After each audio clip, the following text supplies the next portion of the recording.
Okay, so a lot of people are still talking about Madonna from the Grammys. In fact, she's now firing back after some people criticized her appearance at the Grammys. In a lengthy Instagram post, Madonna said she was excited to introduce the historic performance by Sam Smith and Kim Petras, but said people only chose to talk about her face. That she said, or that people said was, or she says that was distorted by a photographer's long lens. She said, quote, "Once again, I'm caught in the glare of ageism and misogyny that permeates the world we live in, a world that refuses to celebrate women past the age of 45.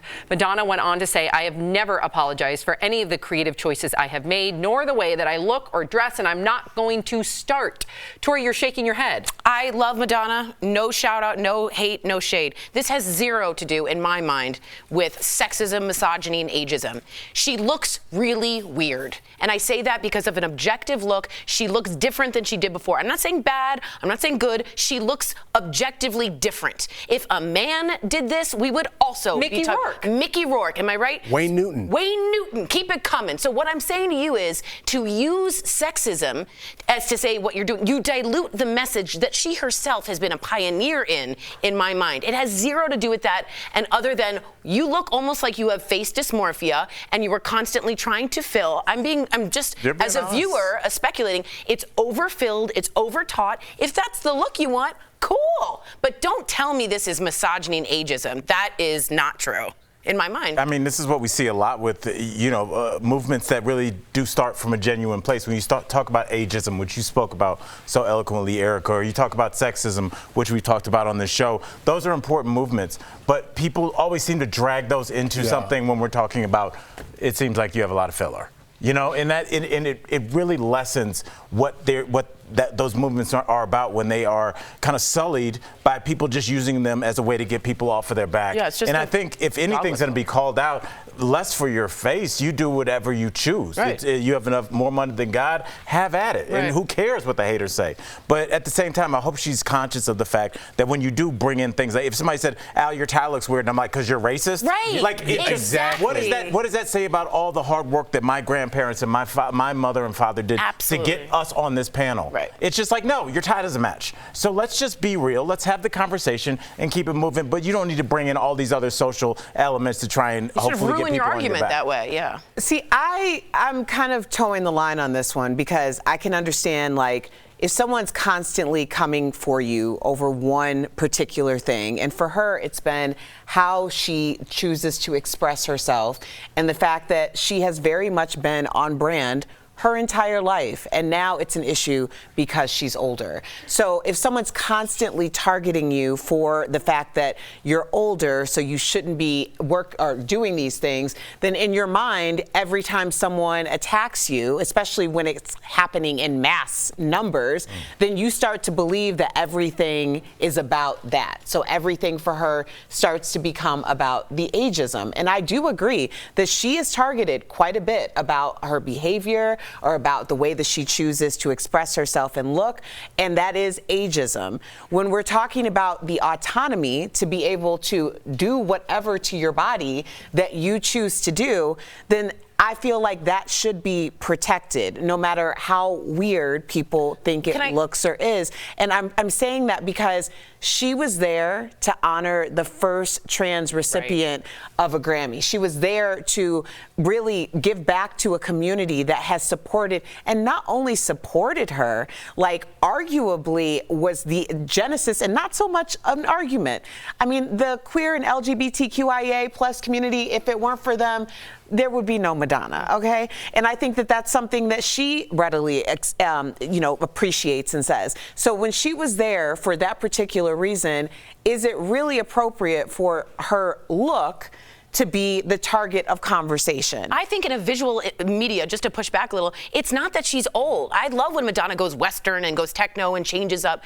It's that it looked very strikingly different than what Madonna looked like before. For me, it was nothing about age, it was aesthetic. Only aesthetic, and people brought it up. And I think that's okay when you're in the public image, although it wasn't very nice.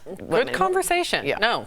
both of your points of view. I think Tori's saying that people aren't nice online all the time. Really? Surprise! I know. Okay. Okay, Ashton Kutcher is speaking out about the awkward red carpet pics with Reese Witherspoon. Ashton and Reese have been promoting their new rom-com, Your Place or Mine, but some people, including Ashton's wife Mila Kunis, thought the two looked like they didn't like each other, especially since Ashton had his hands in his pockets in some of the shots. But in a podcast, Ashton said if he had put his arm around Reese, there would be rumors the two were having an affair. Do we agree? Jeff, you're shaking your head. I agree. I do agree. I understand this is the far end of that spectrum, but has the Me Too movement taught us anything? It taught me a lot of things around the office, how I interact with people around here, and the way they respond to me, talking to you, the audience. They rate my wife every day, saying, I don't like the way you talk about your wife. You're flirting with Tori. You have an affair with Erica. You and Sam are sleeping together. Wow. You and the camera guy were caught kissing. No.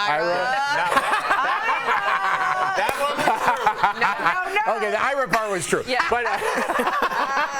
But what I'm saying is, people speculate everything. And if, listen, you take it, people love me because of my wife, right? And they watched us grow together. So if they see me saying something bad, and I'm just addressing specific things that were brought to my wife's attention just the past week, right? If I'm not joking about my wife, that's the reason you should be concerned. If I'm leaving her out of my mouth, if I'm joking, that means we're very much in love. But how I interact with you guys, if I'm leaning over, I hug Tori a certain way, they're rating my wife right away. Wow. Ashton is just staying away from this because he's in a very famous relationship with Mila Kunis.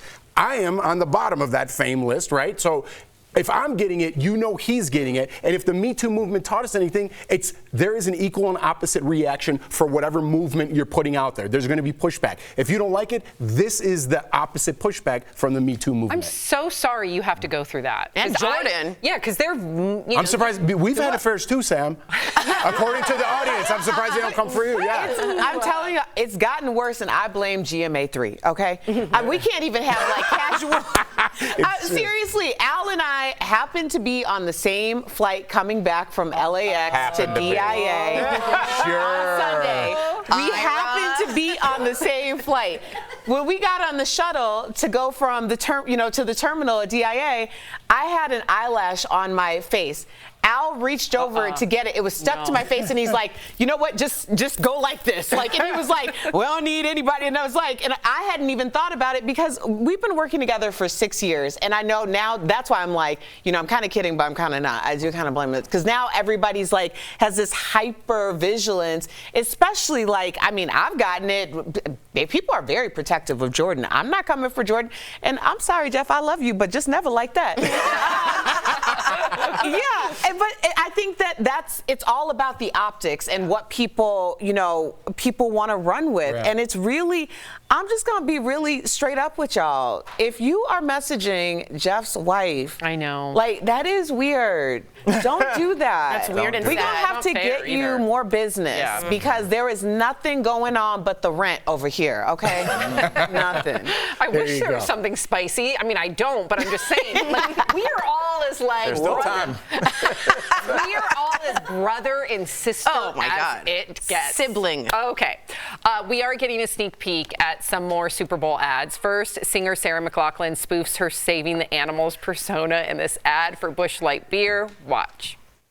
3 things are required in the great outdoors: food, drink, and shelter.